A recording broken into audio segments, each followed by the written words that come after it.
Hello everyone, welcome to Cinema Review. The review of K.O. directed by Anthony.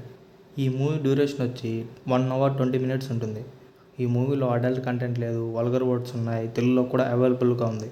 ఇది ఒక action movie, but కొన్ని action scenes తప్ప ఏం work out కాలేదు. నాకు నచ్చలేదు మూవీ నాకైతే. బేసిక్ ప్లాట్ లైన్ ఏంటంటే, హీరో అయిన బ్యాస్టిన్ ఒక ఫైటర్. బ్యాస్టిన్ ఫైట్లో తన అపోనెంట్ అయిన ఎన్జోని యాక్సిడెంట్గా చంపుతాడు.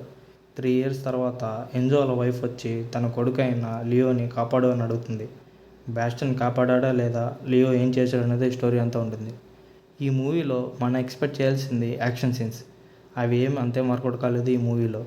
First 5 minutes and middle 10 minutes and last 50 minutes తప్ప స్లో నరేషన్ ఉంటుంది మూవీ అంతా. క్యారెక్టర్స్ కూడా అంతేం రియలిస్టిక్గా లేవు. క్యారెక్టర్స్తో కూడా మనమేం కనెక్ట్ కాలేము. కొన్ని ఫైట్స్ బాగున్నాయి, పర్ఫార్మెన్స్ అండ్ విజువల్స్ కూడా బాగున్నాయి, మ్యూజిక్ అండ్ కెమెరా వర్క్ కూడా చాలా బాగుంది. మీరు ఒకసారి ట్రై చేస్తానంటే స్ట్రీమింగ్ ఆన్ నెట్ఫ్లిక్స్.